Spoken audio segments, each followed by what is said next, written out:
चलते सांग मैंने आज बनवा रथयात्रा उपलक्षे सुआदिया पोड़ पिठा और ये पोड़ पिठा भिडियोटी संपूर्ण देखापी भिडियोटी को जमा भी स्किप करंतु ना फास्ट लास्ट पर्यंत देखंतु। फास्ट ये मुझे 400 ग्राम चाउल 300 ग्राम बिरी आउ नहीं नड़िया पत्ती आउ नहीं 500 ग्राम गुड़ आउ नहीं नड़िया कोरा। फास्ट मो बिरी आउ चाउल को गोटे भल पात्र रे अधिक पानी देकी चाउल को बतुरे देवी कहीं चाउल भलसे न बतुरे ग्राइंडर रे भलसे ग्राइंडिंग करी हबनी आ खायापाई भी भल लगे। और ये बहुत भल भाव एमती गोलिया गलिक छाड़देवी 3 ରୁ 4 घंटा बतुरवाई। देखिपे मोर चाउलटा बतुरी गलानी मुझे धोई धुआकी नहीं आसी बहुत बढ़िया भाव फुली भी जाइए। मुझे छाणीदेवी गोटे कदली पत्र को एमती टिके पानी न रमती छाणीदेवी। ये देखो मो चाउल को बढ़िया भाव छाणी देछि। आपण मान पाखे जदि कदली पत्र नहीं तो गोटे स्टील रे छाणिक रखिपारे। आउे गोटे मिक्सचर जार रे नहीं जी ग्राइंडिंग करने मो बिरी आ चाउल को जो बतुरिक रखी आपण मान घर जदि शिल अच्छी तो शिल भी बाटी पारे। मुझे ग्राइंडिंग करनी कहीं ग्राइंडर रे बाटिले बहुत जल्दी हुए और सहज भी हुए शिल बाटिले लेट हुए तो शिल आपण मैंने जब बाटबे तो ग्राइंडिंग भी करेंगे। ये देखो मोर बढ़िया भाव में मोर बेटरटा अल्प किसी से लगी मुझे पोछिकी नहीं जापर आपको छाड़देवा 5 मिनट पर्यंत। ये देखो मोर 5 मिनट हो गला आ बेटरटा बहुत बढ़िया भाव में फुली भी जाइए। दबा आम रखि गुड़ आपण को जदि मीठा अधिक पसंद तो गुड़ अधिक देवे आदि कम पसंद तो कम देवे। जदि डायबिटीज लोक अच्छा तो कम मीठा खाते देहपाई बहुत भल।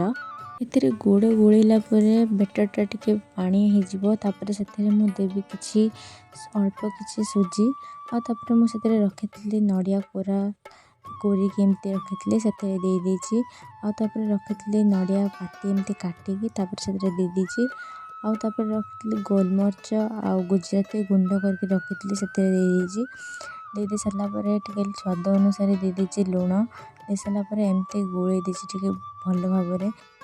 आपण मैंने कौट मो वीडियो देखुं कमेंट निहाती जनइबे आ जब चैनल नुआ अच्छा लाइक सब्सक्राइब कमेंट करने को जमा भी भूलें। आउे देखो बेटरटा आमर बहुत बढ़िया भाव में गोले हो गलानी। गोले हो सारापर देखो आमर टिके पानी हो जाए खाली सुजी लगे से सुजी आड करवा। ये देखो पानी हो जाए रखी मु 200 ग्राम सुजी ये दे सारापर एमती बढ़िया भाव में गोले दवा। मु चाउल ग्राइंडिंग कला बेले अदा को सहित मिसेक ग्राइंडिंग कर देती आपण मैंने चाहिए अदा छेचिकी दे पारे। ये काजू किशमिश मु ऐड करना तो आपण मैंने काजू किशमिश ये देपारे। ये देखो गोले दे सारापर आमर टिके टाण हो गलानी या 5 मिनट रेस्ट छाड़ देकी जीवा नेक्स्ट प्रिपरेशन रे। आगे मुझे चुली लगे दे सारापर एमती कदली पत्र को सेकी देती कहीं कदली पत्र कड़े देला बेले कदली पत्रटा फाटबनी। ये देखो फास्ट मु कड़े कदली पत्र दे देछि डबल डबल करके देवे ना पिठाटा टे लगिज पोड़ीज। दुईटा देजे आपण मैंने चाहिए 4टा भी पकई पारे किसी असुविधा नहीं। आउे से देती मु रिफाइन तेल आपण मैंने चाहिए देसी घी भी ऐड करेंगे। आदि घी आपण घरे ना तो जेकोसी रिफाइन तेल यूज करेंगे।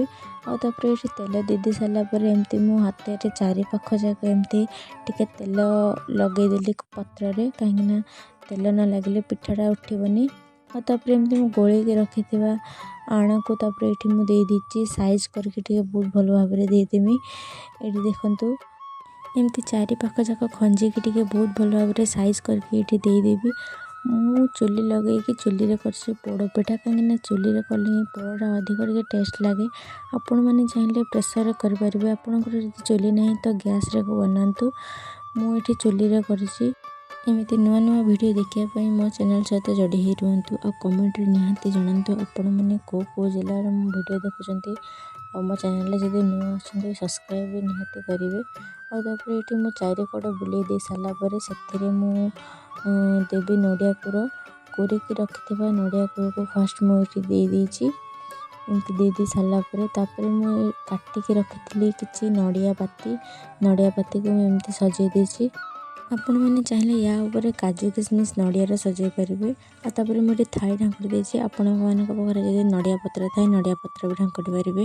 ये देखो मोर बढ़िया भाव पिठाटा हो गलानी पूरा देसी स्टाइल रे मोर पिठाटा होती। आपण मैंने थे घरे ट्राए करूँ तापर मत कमेंट निहाती जनइबे केमती होती पिठाटा।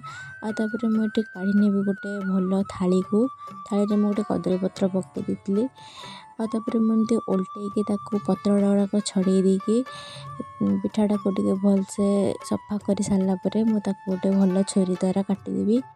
मुझे 2 खंड कदली पत्र देती बोली मोर पिठाटा टिके लगी जाइए। आपण मैंने टिके मोटा कर कदली पत्र देवे ऊपर भी कदली पत्र देवे मु घोड़े देती कदली पत्र देलापर पाउंस भी टिके देदेवे तापर देखिए पिठाटा बहुत भल लगे खायापाई। ये देखो पूरा रेडी होगला आमर गाँवली स्टाइल पोड़पिठा। एमती थे घरे बनातु बन कि खातु कमेंट निहाती जनातु। देखा हवा नेक्स्ट वीडियो रे रही टाटा।